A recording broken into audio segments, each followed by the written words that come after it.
जय हिंद साथियों, आप सभी का स्वागत है आपके अपने इस YouTube चैनल विनस क्लासेस पर। यदि आप भी रेलवे ग्रुप डी 2026 में साथियों साइंस में 25 में 25 लाना चाहते हैं तो यह क्लास आपके लिए बहुत महत्वपूर्ण साबित होगी। और साथियों, ये जो प्रश्न इसमें शामिल हैं इनको किसी भी हाल में आपको मिस नहीं करना है। ये प्रश्न साथियों रेलवे में बार बार रिपीटेड होते आए हैं अभी तक। 2018 से 2026 तक जितनी भी परीक्षाएं हुई लगभग सभी एग्जामों में ऐसे ही प्रश्न देखने को मिले हैं जिनकी भाषा एनसीईआरटी से डायरेक्ट हूबहू कॉपी की गई है। तो बिना किसी विलंब के हम लोग सीधा प्रश्नों पर फोकस करते हैं। जैसा कि पहला प्रश्न आप सभी के सामने यहां पर दिखाई देता है। यह प्रश्न साथियों क्या कहता है, इस पर जरा फोकस करिएगा। ठीक है, तो यहां पर मेरे भैया देखिए पहला प्रश्न कहता है कि 1 किलोवाट बराबर ये किसके बराबर होता है, ये आपको बतलाना है। तो ये जो 1 किलोवाट होता है ये किसके बराबर होता है, ये 3.6 गुणे 10 का पावर 6 के जूल के बराबर होता। अगर आपको डाउट है कि ये किस लिए होता है तो यहां पर देखो मेरे भाई, 1 किलोवाट में 1000, 1 किलोवाट में क्या होता है, 1000, 1 किलोवाट में 1000 होते और 1 घंटा में 60 मिनट होते, लेकिन उन मिनट को सेकेंड में बदलने के लिए 60 से गुणा किया जाता है। बस इसी के अनुसार मेरे भाई 6 छंग 36 को 3.6 लिखा और 10 का पावर लगाया, 1 2 3 4 5 और एक आया दशमलव के बदले में 0। यही हो गया आपका उत्तर। डायरेक्ट साथियों, आप इतना समय नहीं है कि हम लोग एक एक चीज साथियों एकदम गहराई से पढ़ें। हम लोगों को केवल एग्जाम निकालना, इसीलिए हम वो सारे पॉइंट को कवर कर लेंगे जो एग्जाम के लिए महत्वपूर्ण है। तो पहला ऑप्शन नंबर इस प्रश्न का सही जवाब क्या हो गया, ऑप्शन नंबर सी इसका राइट जवाब। बढ़ते हैं नेक्स्ट प्रश्न की ओर। अगला प्रश्न यहां पर देखेंगे तो ये क्या कहता है, ये भी काफी महत्वपूर्ण प्रश्न है, इस पर जरा फोकस देखिए। कहता गुरुत्वीय त्वरण जिसको स्मॉल जी से दर्शाया जाता, गुरुत्वीय त्वरण जिसको स्मॉल जी से दर्शाया जाता है, बोलता है ये किस पर निर्भर नहीं करता है, ये किस पर निर्भर नहीं करता। तो सबसे पहली बात इसको देखिए, ये जो स्मॉल जी होता है, स्मॉल जी यानी कि गुरुत्वीय त्वरण बराबर क्या होता, कैपिटल जी और पृथ्वी का द्रव्यमान, तो मास ऑफ अर्थ, यहां पर ई का मतलब अर्थ और यहां पर रेडियस ऑफ अर्थ यानी कि मेरे भाई पृथ्वी की त्रिज्या का स्क्वायर। इसका सूत्र ये होता है, ये हो गया इसका सूत्र मेरे भाई। ठीक है, तो इस सूत्र पर निर्भर करता, देखो ये कैपिटल जी सूत्र में है तो कैपिटल जी पर निर्भर करता है। ये पृथ्वी का द्रव्यमान है तो पृथ्वी के द्रव्यमान पर निर्भर करता है। नीचे पर साथियों पृथ्वी की त्रिज्या दी गई तो पृथ्वी की त्रिज्या पर निर्भर करता। कौन नहीं दिया गया, गिरने वाली वस्तु के द्रव्यमान पर कोई प्रभाव नहीं पड़ेगा, इसलिए लेना ही देना नहीं इससे। तो ऑप्शन नंबर क्या हो गया, 20 का एकदम सही जवाब हो गया। ऐसे प्रश्न साथियों एनसीईआरटी में हूबहू कॉपी में साथियों हुए हुए एकदम लाइन उठाकर रख देता है एग्जामिनर। तो बढ़ते हैं नेक्स्ट प्रश्न की ओर। यहां पर देखेंगे क्या कहता है, प्रश्न संख्या 3। प्रश्न संख्या 3 देखिएगा मेरे भैया क्या कहता, कहता है अवतल दर्पण। ये जो अवतल दर्पण होता है इसके मुख्य अक्ष पर, ये हूबहू एनसीईआरटी में मिल जाएगा, हमने पेज ऐड नहीं किए हैं, ये हमारी साथियों मूर्खता है, लेकिन आगे से हम आपके लिए एनसीईआरटी के वो लाइन भी ऐड करके लाऊंगा ताकि आपको एहसास हो सके कि एग्जामिनर किस तरीके के प्रश्न बना रहा है। तो यहां पर देखिए क्या कहता है, कहता है अवतल दर्पण के मुख्य अक्ष पर स्थित वह कौन सा बिंदु होता है, वह कौन सा बिंदु होता है जहां से प्रकाश की किरण बिना किसी विचलन के वापस चली जाती। सबसे पहली बात आपको बतलाना होगा कि ये अवतल दर्पण कैसा दिखता है। ये अवतल दर्पण मेरे प्यारे साथियों कैसा दिखता है, ये ऐसा दिखता है। ये साथियों इसके पीछे किया गया होता है कलई सिल्वर का, ठीक है, यहाँ पर रजतित, और ये जो लाइन है सीधा ये लाइन, यही होता है मुख्य अक्ष। ये क्या होता है, ये होता है मुख्य अक्ष। ठीक है, ये हो गया मुख्य अक्ष हो गया। ठीक है, मुख्य अक्ष हो गया आपका ये। ठीक है, अब इसके पॉइंट पर कहीं पर स्थित होता है सी। सी बोले तो वक्रता केंद्र। अब जो भी किरण इस वक्रता केंद्र से होकर जाएगी वो साथियों बिना किसी विचलन के जाएगी, यानी से हम कह सकते हैं कि वक्रता केंद्र से होकर जाने वाली प्रकाश की किरणें बिना किसी विचलन के सीधे चली जाती हैं। ठीक है, अपने मार्ग पर वापस हो जाती हैं या सीधे चली जाती हैं। ठीक है, ऑप्शन नंबर क्या हुआ, ऑप्शन नंबर डी, यानी कि जिस मार्ग से आती हैं उसी मार्ग में परावर्तित के बाद होकर चली जाती हैं। बढ़ते हैं नेक्स्ट प्रश्न की ओर। अगला प्रश्न देखिए ये क्या कहता है। ये देखो, ये साथियों हू बहू लाइन एनसीईआरटी की लैंग्वेज में लिखा हुआ है। ठीक है, कहता है यदि प्रकाश की किरण पानी से ग्लास यानी कि कांच, बस केवल क्या किया गया है यहाँ पर, कांच को मेरे भाई, कांच को क्या कहा गया है, कांच को बस ग्लास लिख दिया गया, इतने शब्दों में बदलाव किया गया एनसीईआरटी के अनुसार। ठीक है, तो यहाँ पर देखो, कहता है जब तो यह क्या झुकता है, यह झुकता है।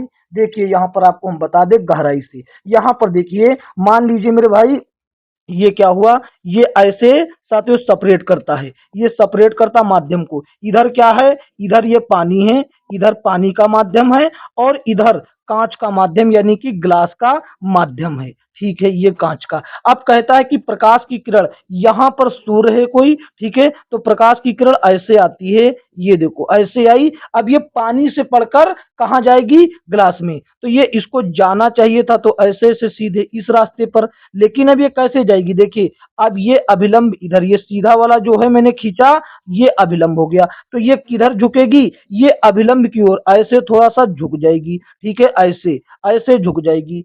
ठीक है, तो इसको जाना चाहिए था ऐसे, सीधे जो डॉट डॉट मैंने लाइन किया ऐसे, लेकिन ये गई किधर, थोड़ा अभिलंब की ओर झुक गई, और इसकी चाल भी थोड़ा कम हो जाएगी क्योंकि ये विरल माध्यम से सघन में आई है। ठीक है, तो यहां पर देखो, चाल सबसे पहली बात, यहां सामान्य की ओर गति बढ़ेगी, बढ़ेगी नहीं, ये गलत, गति बढ़ेगी है ही नहीं, धीमा होगी लेकिन सामान्य से दूर नहीं, यानी कुल मिलाकर कहा जाए इसका ऑप्शन नंबर सी एकदम सही जवाब हो जाएगा। ठीक है, आशा करते हैं आप ये समझ गए होंगे इसके प्रश्न का कहने का मतलब। आगे की ओर चलते, यहां पर देखिएगा, यहां पर देखेंगे ये रहा, ये भी काफी महत्वपूर्ण प्रश्न है और बच्चों को लगातार कंफ्यूज करते आया है, क्योंकि इसमें कहा कुछ और जाता है, ये होता कुछ और है। यहां पर देखो ये क्या कहता है जी, ये कहता है कि एक फ्यूज का कार्य सिद्धांत, एक फ्यूज का कार्य सिद्धांत किस पर आधारित होता है, ये आपको बतलाना है, किस पर आधारित होता है। तो यहां पर देखिए किस पर, विद्युत धारा द्वारा उत्पन्न प्रकाश,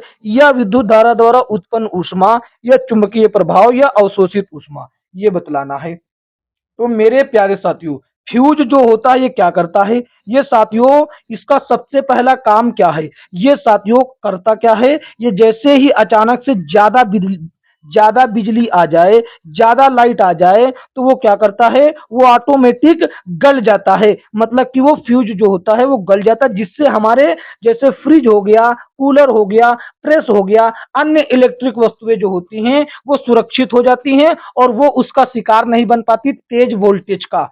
ठीक है, तो यानी कि ये गल जाता है, इसका मतलब यहाँ पर गल जाता है तो ये गर्म होता होगा, गर्म होता होगा यानी कि यहाँ पर ऊष्मा बनती होगी, ऊष्मा बनी किसके कारण बनी, ऊष्मा बनी किसके, वोल्टेज के कारण, इसका मतलब विद्युत धारा के ऊष्मीय प्रभाव पर काम करता है, यानी कि ऑप्शन नंबर 20 का एकदम सही जवाब हुआ कि नहीं, बिल्कुल करेक्ट जवाब ऑप्शन नंबर बी एकदम राइट। आगे की ओर चलते, यहां पर देख लेंगे ये रहा, ये देखिए ऐसे प्रश्न बच्चों को साथियों एनसीईआरटी भाषा का प्रयोग हुआ। यहां पर देखिए क्या कहता, श्रृंखला, श्रृंखला का हुआ, जबकि इसको श्रेणी क्रम भी कहते हैं। ठीक है भैया, श्रेणी क्रम। यहां पर कहता जुड़ी तीन 20-20 ओम की कॉइल्स का कुल प्रतिरोध कितना होगा, ये बताओ। आपसे कुछ नहीं कह रहा, ये कह रहा है कि जो जुड़ी तीन कॉइल्स, जो तीन कॉइल्स हैं, ये मान लो तीन कॉइल्स का प्रतिरोध, एक का R1 है और एक का R2 है और एक का R3 है, ये तीन है, और तीनों कितनी है, तीनों मेरे भाई जो हैं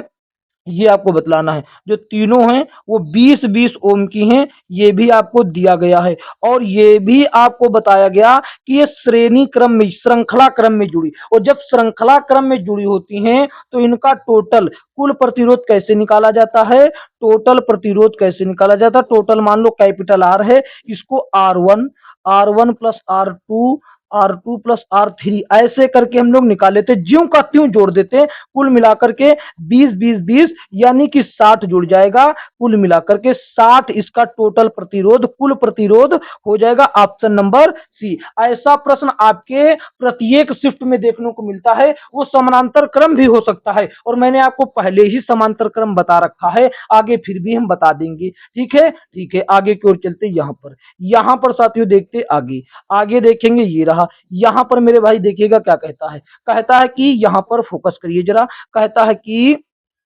कौन जो है यहाँ पर रिक्त स्थान पर किसका नाम आएगा, इन चारों में से कौन चालक के टर्मिनलों के बीच विभवांतर को बनाए रखने में मददगार है। विभवांतर को बनाए रखने में मददगार होता है बैटरी। ये साथियों किसी भी परिपथ में विभवांतर वोल्टेज को बनाए रखने के लिए जिम्मेदार हो जाता, यानी कि ऑप्शन नंबर डी इसका एकदम सही जवाब हो जाता है। आगे की ओर चलेंगे, यहाँ पर देखो, यहाँ पर मेरे प्यारे साथियों चलेंगे। अच्छा ये आप बताइए, यहाँ पर ये जो बैटरी होती है ये किसका संयोजन होती है, कई सेलों का। सेल जो होते हैं विद्युत सेल, उनका संयोजन, सेल का संयोजन को ही, सेल के संयोजन को ही क्या कहा जाता है, जब काफी मात्रा में दो से अधिक सेल मिल जाते हैं उसी को मेरे भाई बैटरी कहा जाता है। इस बात को भी याद रखेंगे। आगे की ओर चलेंगे, यहाँ पर देखेंगे, ये आ गया आपके रेलवे के एग्जाम वाले फेवरेट क्वेश्चंस। ऐसे क्वेश्चन जो हैं हाल ही में रेलवे के द्वारा काफी मात्रा में चर्चा में रहते हैं। यहाँ पर देखो ये क्या कहता है जी आपसे, ये कहता है कि डागलस एंगलबर्ट डागलस एंगलबर्ट ने निम्नलिखित में से किस उपकरण या किस इंटरफेस का आविष्कार किया है, ये आपको बतलाना है। यहाँ पर चार साथियों आपको दिए गए हैं, चार विकल्प दिए गए। तो डागलस एंगलबर्ट ने किसका, कंप्यूटर के माउस का आविष्कार किया है। कंप्यूटर के माउस, यानी कि ऑप्शन नंबर डी हो गया। ठीक है, अगर आपसे पूछ लेता है यूएसबी पोर्ट का आविष्कार किसने किया है, तो अजय भट्ट ने किया। किसने, अजय भट्ट ने किया है यूएसबी पोर्ट का, अजय भट्ट ने किया है। इस बात को याद रखिएगा। अगर पूछ लेता कंपैक्ट डिस्क का आविष्कार साथियों किसने किया है, ये आप बताएंगे। तो ये जेम्स रसेल नाम के व्यक्ति हैं, जेम्स रसेल। ठीक है, इनको भी याद रखेंगे। अगर फ्लॉपी डिस्क के बारे में पूछे तो इनके विषय में कोई साथियों मतभेद है, क्योंकि एक स्वान एवागर नाम के व्यक्ति थे, उनके उनके साथियों निर्देशन में उनकी टीम के द्वारा किया गया था। ठीक है, तो इसीलिए इसको याद रखेंगे। आगे की ओर चले, इसका सही जवाब क्या हो गया, इसका सही जवाब मेरे प्यारे साथियों क्या हो गया आपका, option number D, computer mouse का आविष्कार किया डागलस एंगलबर्ट ने, ऑप्शन नंबर डी। आगे की ओर चलते, यहाँ पर देखो, यहाँ पर साथियों देखेंगे ये भी प्रश्न काफी जोरदार है। यहाँ पर देखो ये प्रश्न मेरे भाई क्या कहता है, ये कहता है आपसे, ये देखो कहता है जी कि कौन सा कोशिकांग प्रकाश संश्लेषण के दौरान ऊर्जा का उपयोग करता। Very very most important question है मेरे प्यारे साथियों, इस बात को आपको याद रखना है। यहां पर देखो मेरे भाई, आपको हम डिटेल से बताते हैं। ये देखो, आप मानेंगे क्या है, आप मानेंगे कि ये एक वृक्ष है, ये एक क्या है, ये एक साथियों पेड़ है। ठीक है, यहाँ पर साथियों क्या लगी हुई, इसकी पत्ती लगी हुई है, यहाँ पर पत्ती लगी हुई है। अब साथियों जब प्रकाश संश्लेषण होता है, प्रकाश संश्लेषण, तो यहाँ से सूर्य के प्रकाश आते हैं, सूर्य के जो किरणें आती वो पत्तियों पर पड़ती हैं, और पत्तियों में मौजूद होता है साथियों क्लोरोफिल। क्या मौजूद होता है, क्लोरोफिल मौजूद होता है, क्लोरोफिल। ठीक है, क्लोरोफिल मौजूद होता है। इसके संपर्क में प्रकाश संश्लेषण की क्रिया उत्पन्न हो जाती है और भोज्य पदार्थ बनता है। क्या बनता है, भोजन बनता है। ठीक है, भोजन बनता है। लेकिन ऊर्जा का उपयोग किसने किया, ऊर्जा का उपयोग क्लोरोफिल ने किया, और क्लोरोफिल को हरित लवक कहा जाता है। सूर्य का प्रकाश की जो प्रकाशीय ऊर्जा है उसका उपयोग किसने किया, हरित लवक ने किया। ऑप्शन नंबर डी इसका एकदम सही जवाब हो गया। अगर पूछे कि ये भोजन तो पत्तियों के द्वारा बना दिया गया, अब इस भोजन को पौधे के पूरे भाग में कौन पहुंचाएगा, तो ये पहुंचाएगा आपका फ्लोएम। यहाँ पर साथियों ध्यान पूर्वक देखिएगा, ये जो फ्लोएम है ये क्या कहता है, यहाँ पर हम आपको समझाने के लिए नया पेज ऐड कर दिए। ये जो फ्लोएम होता है ये पौधों का ऊतक है, पादप ऊतक है फ्लोएम। ठीक है, ये क्या करता है, भोजन को पौधे के संपूर्ण भाग में साथियों पहुंचाता है, भोजन को पहुंचाने का कार्य करता है। अगर वहीं पर बात कर दे दूसरा साथियों ऊतक, जाइलम होता है। क्या होता है, जाइलम, जाइलम। ठीक है, जाइलम क्या करता है, पौधों में नीचे जल से साथियों, जल और खनिज का साथियों पूरे पौधे में साथियों वो करता है, पहुंचाता है। ये भी बात आपको लगे हाथ याद रख लेना चाहिए। और एक बात याद क्या रखना चाहिए कि ये जो प्रकाश संश्लेषण की प्रक्रिया है, प्रकाश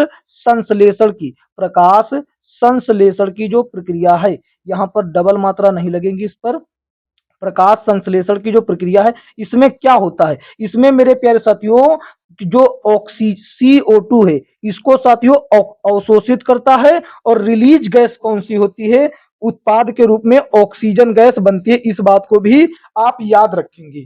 ठीक है भैया, इसका फिलहाल उत्तर क्या हो जाएगा, इसका सही जवाब जो हो जाएगा मेरे भाई हरित लवक हो जाएगा। क्या हो जाएगा, हरित लवक हो जाएगा। ऑप्शन नंबर डी इसका राइट जवाब हो जाएगा। ठीक है, आगे की ओर चलते हैं। यहां पर देखिएगा, ये प्रश्न क्या कहता है, हाइड्रा। हाइड्रा, ये भी प्रश्न बहुत आता है भैया। ठीक है, हम वही प्रश्न आपको करवा रहे हैं जो रेलवे के द्वारा बार बार एग्जामों में रिपीटेड क्वेश्चंस। ठीक है, और ऐसी इन्हीं भाषाओं पर आधारित। यहां पर देखो ये क्या कहता है, कहता आपका हाइड्रा हो गया, स्टार फिश हो गया या प्लेनेरिया हो गया, निम्न में से किस प्रक्रिया का द्वारा उत्पन्न होते हैं, किस प्रक्रिया के द्वारा उत्पन्न होते हैं। ये साथियों देखिए, ये हाइड्रा हो गया और ये तीनों जो है साथियों, ये तीनों को मानकर चलेंगे। अगर किसी दुर्घटना में कोई दुर्घटना हो जाए, तो कोई दुर्घटना हो जाए, ठीक है, तो दुर्घटना हो जाए, इनका कोई शरीर का अंग कट जाए या अलग हो जाए, तो वो उसको पुनः प्राप्त कर लेते हैं। क्या प्राप्त कर लेते हैं, पुनः प्राप्त कर लेते हैं। ये तो बात हो गया। ठीक है, पुनः प्राप्त भी कर लेते हैं, लेकिन जो कटा हुआ अंग है, जो कट जाए अलग हो जाए, वह भी नया जीव बन जाता है, वो टुकड़ा भी नया जीव बन जाता है। इस बात को भी याद रखेंगे। ठीक है, जैसे कि बताया आपको मेरे प्यारे साथियों, ये एक मान लो, ये साथियों मान लो एक क्या था, ये देखिए जैसे स्टार फिश, स्टार फिश आप मान लीजिए ये स्टार फिश है, किसी दुर्घटना के कारण इसकी एक ये इतना कट गया दुभुजा, तो ये जो ये वाला है ये तो फिर से अपना पूरा प्राप्ति ही कर लेगा, लेकिन जो ये टुकड़ा है ये भी एक नया स्टार फिश ही बन जाएगा। इसका कहने का मतलब ये बात हो गया। ठीक है, तो यहां पर देखिएगा इसका उत्तर क्या हो जाएगा, इसका उत्तर आपका मेरे प्यारे साथियों ऑप्शन नंबर डी, पुनर्जनन व पुनरुद्ध भवन भी इसको कह सकते हैं। तो ये ऑप्शन नंबर क्या हुआ, ऑप्शन नंबर डी का एकदम सही जवाब होगा। आगे की ओर चलेंगे, यहां पर चलेंगे, ये रहा। ये देखिए साथियों क्या कहता है, साथियों यदि यह क्लास आपको अच्छा लग रहा तो इसको एक प्यारा सा लाइक जरूर कर देंगे और इसको अपने दोस्तों में शेयर भी कर देंगे। और चैनल पर मेरे प्यारे साथियों यदि नए हैं तो चैनल को सभी लोग सब्सक्राइब करके नोटिफिकेशन बेल को ऑल पर क्लिक कर देंगे। और जो साथियों आजकल हाइप का एक ऑप्शन आता है, वीडियो को हाइप भी कर देंगे। ठीक है, वीडियो को हाइप भी कर देंगे ताकि यह वीडियो उन सभी छात्रों के पास पहुंच सके जो साथियों ऐसी वीडियो के लायक हैं, हकदार हैं। ठीक है, या फिर इसको एक कैटेगराइज बन जाएगा कि आप किस तरह का साथियों कंटेंट पसंद करते हैं, उन्हीं टाइप के पास आपकी साथियों कंटेंट आने लगेगा बेहतर से बेहतर, इसलिए हाइप सभी लोग करेंगे।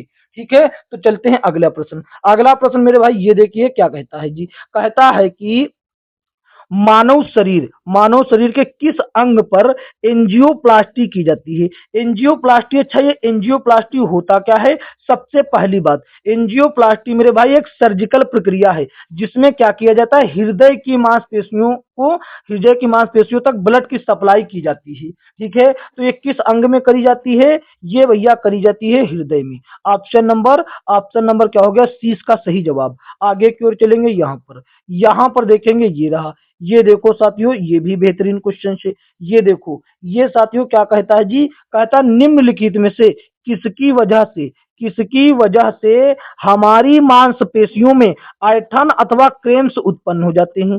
ऐंठन अथवा क्रेम्स उत्पन्न हो जाते हैं। आपने देखा होगा कि साथियों क्रिकेट के मैचों में खिलाड़ियों को क्रैम्स आ जाते हैं, खिंचाव हो जाता है, मांसपेशियों में ऐंठन हो जाती है। ये किसके कारण होता है, ये इसके कारण साथियों तीन होते हैं। पहला कारण तो आपके सामने मैं लिख दूं, ये पहला कारण कौन होता है, पहला कारण होता है साथियों, ये क्या हो रहा है जी, पहला कारण होता है जी, क्या होता है, vitamin B 12, vitamin vitamin B 12 की कमी। ठीक है, विटामिन, पूरा ही लिख दे चलो, विटामिन बी 12 की कमी। ठीक है, ये एक हो गया। और दूसरा कारण क्या होता है, दूसरा कारण साथियों लैक्टो एसिड का साथियों मांसपेशियों में जमा हो जाना। लैक्टो एसिड, लैक्टो लैक्टो अम्ल, लैक्टिक या लैक्टिक लिख लिया जाए ताकि ज्यादा ही साथियों कंफर्म हो जाए। ठीक है, लैक्टिक लैक्टिक एसिड, लैक्टिक अम्ल का मांसपेशियों में जमा होना। लैक्टिक अम्ल का मांसपेशियों में एकत्रित होना, ठीक है, जमना, इस कारण। और तीसरा जो कारण होता है वो ऑक्सीजन की कमी के कारण होता है। ये तीन कारणों में से आपके साथियों इसमें कौन दिया गया है ये हमको बताओ। यहाँ पर देखो ऑक्सीजन की कमी लिखा हुआ। ये साथियों जो तीन मैंने बताए ये एनसीईआरटी में तीनों के तीनों कारण लिखे हुए हैं, ठीक है। विटामिन बी 12 की कमी, लैक्टिक एसिड का जमा होना और ऑक्सीजन की कमी, ये तीनों के तीनों आपके एनसीईआरटी में देखने को मिल जाते हैं। इस प्रश्न का जो सही उत्तर है ऑप्शन नंबर सी। आगे की ओर चलते यहाँ पर देखेंगे ये रहा, कहता है हीनता जन्य रोग। हीनता जन रोग, ये जो हीनता जन रोग है यानी कि डिफिशियंसी डिसीज के संदर्भ में रिकेटस रोग किसकी कमी से, ये तो काफी साथियों इजी हो गया, काफी इजी हो गया। रिकेटस रोग जो होता है विटामिन डी की कमी से होता है, विटामिन डी की कमी से होता है, ठीक है। तो आप लगे हाथ ये भी बता दीजिए कि विटामिन डी का रासायनिक नाम क्या होता है। विटामिन डी का रासायनिक नाम जो होता है वो कैल्सीफेरोल होता है। क्या होता है?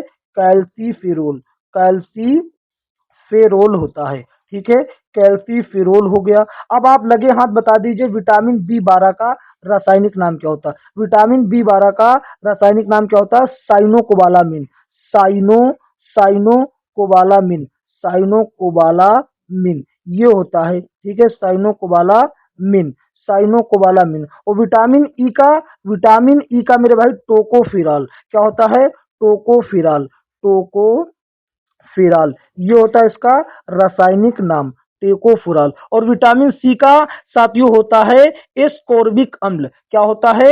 एस्कॉर्बिक अम्ल इसका हो जाता है, ठीक है, ठीक है। और विटामिन सी की कमी से स्कर्वी रोग, विटामिन ई की कमी से साथियों क्या हो जाता है? ये साथियों बंधता रोग होता है यानी कि सेक्सुअल में कमी। और विटामिन बी 12 की कमी से क्या होता है? विटामिन बी 12 की कमी से रक्त की कमी, एनीमिया, रक्त अल्पता ये सभी होती है। तो इसका उत्तर आपका क्या हो जाता है? इसका उत्तर मेरे भैया आपका जो बना वो बनता है vitamin D. Vitamin D is the right answer of this question. Next की ओर चलते हैं, यहाँ पर देखते ये रहा, ये देखो ये भी एक साथियों काफी महत्वपूर्ण प्रश्न है। यहाँ पर देखो क्या कहता ये दंत क्षय जो है, दंत क्षय का अर्थ क्या होता है? दंत क्षय का अर्थ मेरे भाई यही सीधे तौर पर होता है दांत का सड़ना, दांत का सड़ना, जो कि सीधे तौर पर उत्तर दे रखा है ऑप्शन नंबर सी में। लेकिन आपसे पूछेगा कि दंत क्षय कब होता है? जब साथियों मुंह का पीएच मान जो होता है वो कितने से 5.5 से कम हो जाता है, तभी दंत क्षय शुरू होता है। ये भी आप याद रखेंगे। 5.5, 5.5 से कम हो जाता है जब जल मुंह का पीएच मान, तभी ये साथियों दंत क्षय शुरू हो जाता है, ठीक है। तो इस प्रकार इस प्रश्न का उत्तर आपका हो जाता है ऑप्शन नंबर सी, दांतों का सड़ना। चलते हैं आगे की ओर, आगे देखेंगे यहाँ पर देखेंगे ये रहा, देखिएगा क्या कहता है आपसे यहाँ पर कि निम्नलिखित में से किस समूह के पादप किस समूह के पादप के बीज आवरण रहित होते हैं। आवरण रहित का मतलब क्या हुआ कि इनमें आवरण होता ही नहीं है, सीधे बात पर। ये जो टेरिडोफाइटा और थाइलिडोफाइटा हो गए, इनमें कुल मिलाकर बीज नहीं होता, आप ये मानकर चलेंगे। तो ये दो हमारे उत्तर हुई भी नहीं कर सकते। और इसमें आवर्त बीजी में इसमें आवरण होता है, लेकिन हमसे पूछा गया कि आवरण रहित मतलब जिसमें आवरण ना हो, और आवरण इसमें होता है, तो ये भी हमारा उत्तर नहीं। सीधे तौर पर हमारा उत्तर कौन हो गया? सीधे तौर पर हमारा उत्तर ऑप्शन नंबर क्या हो गया? ए, आवर्त बीजी इसका उत्तर हो गया। ऑप्शन नंबर क्या हो गया? ए करेक्ट जवाब हो गया। अच्छा आप क्या जानते हैं जी, आप इसको जानते हैं अनावृत बीजी को, इसको और किस नाम से कहते हैं? हमेशा साथियों एग्जामिनर इसको जिम्नोस्पर्म के नाम से भी लिख कर देता है, जिम्नोस्पर्म के नाम से भी इसी को जाना जाता है, ठीक है, इस बात को याद रखेंगे। और मेरे प्यारे साथियों जो टेरिडोफाइटा को हम लोग पादप जगत का सरीसृप भी कहते हैं, इस बात को भी याद रखिएगा, पादप जगत का सरीसर्प कहते हैं। आगे की ओर चलते यहाँ पर देख लेंगे ये प्रश्न क्या कहता है कि प्रकाश संश्लेषण की प्रक्रिया के दौरान संश्लेषित कार्बोहाइड्रेट को किस रूप में संचित किया जाता। ये very very most important question है साथियों, और विद्यार्थियों से कई रूपों में पूछा जाता है। कुल मिलाकर ये आपसे पूछना चाह रहा, अभी अभी मैंने आपको बताया कि ये वृक्ष हो जाता है, ये क्या हो जाता है, ये एक पेड़ हो जाता, और इसकी पत्ती क्या करती हैं, प्रकाश संश्लेषण की क्रिया से इस प्रक्रिया से क्या करती हैं, भोजन बनाती हैं, या यूं कहो भोज्य पदार्थ बनाती, यानी कि एनर्जी बनाती। तो जो ये एनर्जी होता है, इसको जो पौधे हैं वो किस रूप में एक स्टोर करके रखते हैं, एकत्रित करके रखते हैं, किस रूप में, ये बतलाना है, किस रूप में। तो जो ये किस रूप में एकत्रित करके रखते हैं, स्टार्च के रूप में स्टोर करके रखते हैं। ऑप्शन नंबर क्या हो जाता है, ए करेक्ट जवाब। ठीक है, ये पूछ रहा। अगर आपसे ये भी पूछ ले कि पौधे अपना कार्बोहाइड्रेट किस रूप में इकट्ठा करके रखते हैं, तो स्टार्च के रूप में। अब इसी स्टार्च को मेरे प्यारे साथियों मांड भी कहा जाता है, इस बात को भी याद रखिएगा। तो इसका उत्तर हो गया ऑप्शन नंबर, क्या हो गया जी, ऑप्शन नंबर हो गया आपका एकदम सही जवाब स्टार्च, ऑप्शन ए। चलें आगे की ओर चल देते। यहां पर देख लीजिएगा क्या कहता है यहां पर देखो, यहां पर साथियों देखेंगे, ये रहा, कहता हवा के परागण हवा के परागण में हवा के जो परागण होता है उसको क्या कहा जाता है। हवा का जो परागण होता है मेरे भैया, इसको क्या कहते हैं, ये बताओ, इसको क्या कहते हैं। तो हवा का जो भी परागण होता है, इसको बताइएगा क्या कहा जाता है। सबसे पहली बात तो इस क्वेश्चन में कुछ कमी लगता है। यहाँ पर हवा के परागण जो पौधे करते उनको क्या कहते हैं, या पुष्प को क्या कहा जाता, ये पूछना चाहिए था। हवा के परागण को तो वायु परागण कह दिया जाता सीधे तौर पर। लेकिन इस प्रश्न में कोई कमी है, क्योंकि यहाँ पर पूछा जाता कि हवा के परागण को क्या कहा जाता, तो वायु परागण कह दिया जाता है। लेकिन यहाँ पर क्वेश्चन कुछ और है, उत्तर कुछ और। यहाँ पर पूछ रहा है कि हवा के परागण करने वाले पुष्पों को क्या कहते हैं, उनको कहते हैं एनी एनिमोफिली एनिमोफिली कहते हैं। तो इसका सही जवाब आपके प्रश्न का क्या हो जाता, option number C is the right answer of this question. अगर वही बात कर लेता कि जल में जो जो जल में मेरे प्यारे साथियों करते हैं उनको हाइड्रोफोनी कहते हैं, तो ये जल में कहते हैं हाइड्रोफिली, ये जल में करते हैं साथियों परागण। ठीक है, फिलहाल उत्तर ऑप्शन नंबर सी इसका राइट जवाब हुआ। आगे की ओर चलते यहाँ पर साथियों देखेंगे, ये रहा, क्या कहता है जी, ये बताइएगा। कहता है कि कौन सा फूल, यहाँ पर आएगा रिक्त स्थान पर, कौन से फूल की पत्तियां किसी विलियन में अम्ल या क्षार की उपस्थिति का संकेत नहीं देती। तो मेरे प्यारे साथियों आपको बता दिया जाए, ये साथियों पेटुना हो गया, हाइड्रेंजिया हो गया, जिरेनियम हो गया, ये तीनों संकेत को देती हैं, जबकि ये साथियों चमेली कोई संकेत नहीं देती। इसीलिए हमारे प्रश्न का उत्तर क्या हो जाएगा, हमारे प्रश्न का उत्तर ऑप्शन नंबर डी करेक्ट जवाब हो जाएगा। Option D is the right answer, इस बात को याद रखेंगे। आगे की ओर साथियों चलेंगे। यहाँ पर देखो, यहाँ पर साथियों देखिए, इसको बढ़ने से पहले आपसे एक बार निवेदन करते हैं कि साथियों यदि क्लास अच्छा लग रहा तो इस क्लास को मेरे प्यारे साथियों सभी लोग लाइक जरूर करिएगा, सभी लोग लाइक कर देंगे, ठीक है, और शेयर कर देंगे अपने दोस्तों में। और चैनल पर यदि नए हो तो चैनल को सब्सक्राइब भी कर लेंगे, ताकि आने वाली सभी क्लासों का नोटिफिकेशन पहुंचता रहे। और एक हाइप का ऑप्शन आता है, इस क्लास को हाइप भी कर दीजिएगा सभी लोग। ठीक है, हाइप करने से एक कैटेगरी बन जाता है, आपके पास वही क्लास दिखाए जाएंगे, वही वीडियो दिखाया जाएगा जो आप पसंद करते हैं। ठीक है, तो यहाँ पर इसको हटाते हैं साइड में। यहाँ पर देखो, कहता निम्नलिखित में से कौन एक रासायनिक परिवर्तन है। रासायनिक परिवर्तन वो होता है जो एक बार बदल गया दोबारा वापस ना आए। जैसे यहाँ पर साथियों अगर हम लोग बात करें, जल से मैंने बर्फ बना दिया, लेकिन मैं पुनः बर्फ से जल बना सकता हूं। इसका मतलब ये क्या है, ये भौतिक परिवर्तन है, ये दोबारा उसी रूप में जा सकता है। बताओ, अच्छा अगर कार्बन डाइऑक्साइड से बर्फ बना सकता हूं तो इससे बना सकता है। ये मेरे भाई कैसा है, फिजिकल चेंज है। ठीक है, यानी कि ये भौतिक। और एक प्लेटिनम तार को गर्म करना, ये गर्म हो गया तो दोबारा ठंडा भी हो सकता है, यानी कि ये फिजिकल चेंज है। लोहे का चुंबक बनाना और फिर चुंबक से लोहा बन सकता है, यानी कि ये साथियों क्या है, ये फिजिकल चेंज। लेकिन एक बार अगर गलती से आपका मक्खन जो है खट्टा हो गया, मक्खन जो है वो खट्टा हो गया, तो आप उसको दोबारा किसी भी हाल में उस स्थिति में नहीं ला सकते। और इसी का एक बेहतरीन और जीता जागता उदाहरण, अगर मेरे भाई दूध से दही बन गया, दूध से आपने दही बना लिया, तो आप जीवन में कभी भी दही से दोबारा दूध नहीं बना पाएंगे। ये सभी क्या है, रासायनिक परिवर्तन है, केमिकल चेंजेस हैं। तो इस प्रकार इस प्रश्न का सही जवाब ऑप्शन नंबर ए हो जाता है। नेक्स्ट प्रश्न की ओर चलते, यहाँ पर देख लेंगे, ये रहा। ये देखिएगा क्या कहता है जी, कहता निम्नलिखित में से किस तत्व के प्रतीक में केवल एक अक्षर होता है, यहाँ पर बताना है। ये देखो, तांबा का होता है Cu, कार्बन का होता है C, क्लोरीन का होता है Cl, कैल्शियम का होता है Ce। ठीक है, ये बात हमसे क्या पूछा है, हमसे पूछा किसके प्रतीक में केवल एक अक्षर। तो यहाँ पर देखो, कार्बन में एक अक्षर है, तो इसका सही जवाब क्या हो गया, इसका सही जवाब मेरे भाई ऑप्शन नंबर क्या हो गया, सी का, ये हो गया कार्बन। इसका सही जवाब कार्बन हो गया। ठीक, इसमें कोई दो राय नहीं। ठीक, कार्बन इसका उत्तर। लेकिन आपको एक कदम और एक्स्ट्रा सोचना है। इसका अगर आपसे परमाणु क्रमांक पूछे, परमाणु क्रमांक इसका 29 होता और इसका परमाणु क्रमांक 6 होता, इसका परमाणु क्रमांक साथियों 17 हो जाता और इसका परमाणु क्रमांक 20 हो जाता। ये बात भी आपको याद रखना है अपने साथ, इतनी बातों के साथ साथ।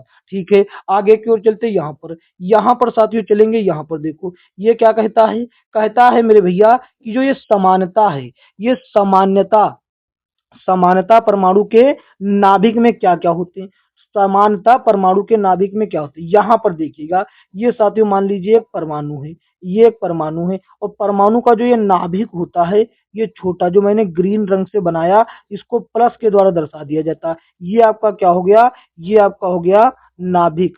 क्या हो गया, नाभिक हो गया। ठीक है भैया, नाभिक हो गया। ठीक है, अब इसमें साथियों इसकी खोज सबसे पहली बात पूछे किसने करी थी, इसकी खोज करी थी रदरफोर्ड ने करी थी। कैसे करी थी, रदरफोर्ड ने अल्फा कण प्रकीर्णन से, अल्फा कण सोने की पन्नी पर अल्फा कणों की बौछार से करी थी। इस बात को याद रखेंगे। अब इसमें कौन कौन से तत्व विद्यमान होते, इसमें प्रोटॉन्स प्लस न्यूट्रॉन्स, ये तत्व विद्यमान होते, और इन्हीं प्रोटॉन्स प्लस न्यूट्रॉन्स के तत्वों को क्या कहते हैं, ये बताइएगा। इन्हीं को कहते हैं द्रव्यमान संख्या, या फिर मेरे भाई क्या कह देते हैं साथियों, परमाणु का द्रव्यमान या परमाणु द्रव्यमान संख्या, जिसको जेड से दर्शाया, ए से दर्शाया जाता है, जेड से नहीं, ए से दर्शाया जाता है। इस बात को याद रखिएगा। प्रोटॉन प्लस न्यूट्रॉन्स कहाँ हो जाते हैं, प्रोटॉन्स प्लस न्यूट्रॉन्स आपके कहाँ हो जाते हैं, ये बताइए। प्रोटॉन्स और न्यूट्रॉन, ये मेरे भाई ऑप्शन नंबर ए में ही आपका उत्तर दे रखा है, protons plus neutron. Option number A इसका एकदम सही जवाब हो गया। ठीक है, ठीक है, नाभिक में उपस्थित होते हैं। नाभिक में कौन उपस्थित होता है, ये आपको बतलाना है, प्रोटॉन्स प्लस न्यूट्रॉन। इसमें कोई गलती तो मैंने नहीं किया, बिल्कुल भी कोनो गलती आपने नहीं किया है। ठीक है, आगे की ओर चलते, आगे देखेंगे। यहाँ पर ये देखो, इसी से रिलेटेड है, लेकिन थोड़ा सा अलग कंसेप्ट आ गया, लेकिन जो कंसेप्ट है उसी से रिलेटेड। क्या कहता है जी, कहता है परमाणु में न्यूट्रॉनों की संख्या किसके बराबर होती, ये बतलाना। बिल्कुल परफेक्ट है। यहाँ पर देखो, अभी अभी मैंने आपको बताया कि ये मान लीजिए कि क्या है, ये कोई परमाणु है। ठीक है, परमाणु हो गया, और इसके बीच में ये नाभिक हो गया, नाभिक को प्लस से दर्शाते हैं। ठीक है, और इसी नाभिक में क्या क्या उपस्थित हैं, प्रोटॉन प्लस न्यूट्रॉन। ये तो हो गया साबित। और इसके बाहर चारों ओर जो है इलेक्ट्रॉन चक्कर लगा रहे हैं, ये बात भी साथियों जो ऋणावेशित होते हैं, ये बात भी याद रखिएगा। अब आपसे पूछता है ये कि मेरे भाई इसमें न्यूट्रॉन की केवल अगर संख्या दर्शानी हो तो कैसे दर्शाया जाएगा, ये देखो। तो अभी अभी मैंने बताया, इसको जेड कहा जाता है, इसको सॉरी हाँ, इसको ए कहा जाता। तो इसको जो है दर्शाने के लिए मेरे भैया क्या बताया जाएगा, यहाँ पर देखो। यहाँ पर साथियों क्या कहते हैं, ये जो द्रव्यमान संख्या है, इसमें से मेरे भाई, इसमें से क्या कर दो आप, ये द्रव्यमान संख्या में परमाणु संख्या घटा दो। क्या घटा दो, परमाणु संख्या घटा दो। ठीक है, द्रव्यमान संख्या से परमाणु संख्या को घटा दो, जो भी आएगा वो न्यूट्रॉन्स के बराबर होगा, जो कि यहाँ पर क्या दे रखा है, यहाँ पर साथियों दे रखा है ऑप्शन नंबर बी पर, द्रव्यमान संख्या माइनस परमाणु संख्या। इसका सही जवाब क्या हो जाएगा, ऑप्शन नंबर 20 का राइट जवाब हो गया। ठीक है भैया, आगे की ओर चल लेते। यहाँ पर साथियों देखिएगा नेक्स्ट प्रश्न की ओर, यहाँ पर देख लीजिएगा ये भी साथियों प्रश्न बहुत बेहतरीन से क्या कहता है जी, यहाँ पर देख लीजिए, यहाँ पर कहता है ये जो नाइट्रोजन 3 NH3 में नाइट्रोजन्स की संयोजकता कितनी है मेरे भैया, बहुत बेहतरीन। यहाँ पर देखिएगा साथियों ये क्या कहता है जी, ये देखिए नाइट्रोजन 3, ये जो साथियों नाइट्रोजन है, ये साथियों हाइड्रोजन के तीन तीन हाइड्रोजन के द्वारा ट्रिपल बॉन्ड बनाकर जुड़ा हुआ है। इसका मतलब क्या है कि इसकी संयोजकता बैलेंसी 3 है, इसीलिए तीन हाइड्रोजन्स मिलने के कारण ये बैलेंस हो गया। ऑप्शन नंबर डी इसका राइट जवाब हो गया। आगे की ओर चलते यहाँ पर साथियों देखेंगे, ये रहा क्या कहता है, कहता निम्नलिखित में से, ये प्रश्न काफी महत्वपूर्ण है और बहुत इजी है, लेकिन इसमें हम वो चीजें आपको बताएंगे जो आपको किसी ने नहीं बताया होगा। सबसे पहली बात, आप ये तो जानते ही हैं, ये तो आप जानते हैं कि इन सभी में अम्लीय कौन, अम्लीय वो होता है जो साथियों यहाँ पर देखो, सबसे पहली बात एक और, आप ये भी जानते हैं कि पीएच स्केल में, ये हो गया पीएच स्केल में 0 से 14 तक अंक होते, बीच में कहीं पर भी 7 होता है, और इसी 7 को मेरे भाई क्या कहा जाता है, उदासीन कहा जाता है, उदासीन कहा जाता है। ठीक, और यहाँ तक कि ये भी जानते हैं कि जो 7 से अधिक होता है उसको क्षार कहा जाता है, और यहाँ पर ये भी जानते हैं कि 7 से जो कम होगा उसको अम्ल कहा जाता है, और जितना कम होगा उतना ज्यादा प्रबल अम्ल होगा, और जितना ज्यादा होगा 7 से उतना अधिक वो क्या होगा, उतना अधिक प्रबल क्षार होगा। ठीक है, तो ये तो सिद्ध हो गया कि जिसका मान पीएच मान 0 होगा वो साथियों क्या होगा, सबसे ज्यादा प्रबल अम्ल होगा, सबसे ज्यादा अम्लीय होगा। तो इसका सही जवाब ए हो गया। लेकिन क्या मैंने कहा, आपसे बताया कि पीएच स्केल किसने दिया, पीएच स्केल देने वाले व्यक्ति कौन थे, सोरेनसन या सारेंसन, ये एनसीईआरटी में भी लिखा हुआ है, सोरेनसन, सोरेनसन नाम के व्यक्ति ने दिया। ऑप्शन नंबर इसका क्या हुआ, फिलहाल के लिए इसका उत्तर जो मेरे भाई हो जाता, ऑप्शन नंबर साथियों ए हो जाता है। ठीक है, इस बात को आप हमेशा याद रखेंगे। ठीक है मेरे भैया, आगे की ओर चलते हैं। यहाँ पर देखिए क्या कहता है आगे, आगे साथियों ये रहा, ये देखो, ये साथियों आपको हम सब चीज इसका बता देंगे, एक चीज आपसे केवल पूछेंगे। ठीक है भैया, यहाँ पर देख लो, ये रहा। ठीक है जी, क्या कहता है, आपसे पूछता है कि नीला थोथा का दूसरा नाम क्या हो जाता, नीला थोथा का दूसरा नाम क्या हो जाता है, ये आप बता दीजिए इसका उत्तर। तो मेरे भाई नीला थोथा का दूसरा नाम क्या होता, इसका होता है ताम्र सल्फेट। क्या हो जाता है, ताम्र सल्फेट इसका दूसरा नाम होता है। आपको साथियों जो है इसका हमको बताना है सूत्र क्या होता है, सूत्र इसका क्या होता है ये आपको बतलाना है। सूत्र मेरे भाई जो हो जाता है copper sulphate, copper sulphate CuSO4, CuSO4 ये हो जाता है इसका साथियों, क्या हो जाता है, ये हो जाता है इसका सूत्र। ठीक है, ठीक है मेरे भैया। और एक याद रखिए, अगर इसके साथ मेरे भाई 5 जल के अणु जोड़ दे तो इसका रंग क्या हो जाता है, बहुत चमकीला नीले रंग में।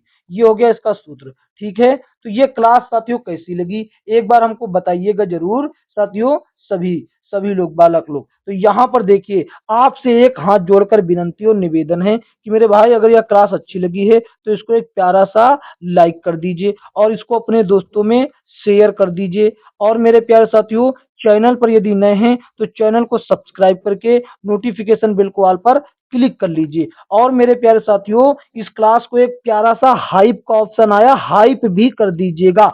ठीक है, ये बात। अब अगर आपको पीडीएफ चाहिए, पीडीएफ मेरे भाई चाहिए, तो आप क्या करेंगे, डिस्क्रिप्शन में टेलीग्राम चैनल से जुड़ जाएंगे, इतना काम आप लोग करेंगे। ठीक है, मिलेंगे किसी नेक्स्ट क्लास में, तब तक के लिए जय हिंद, जय भारत।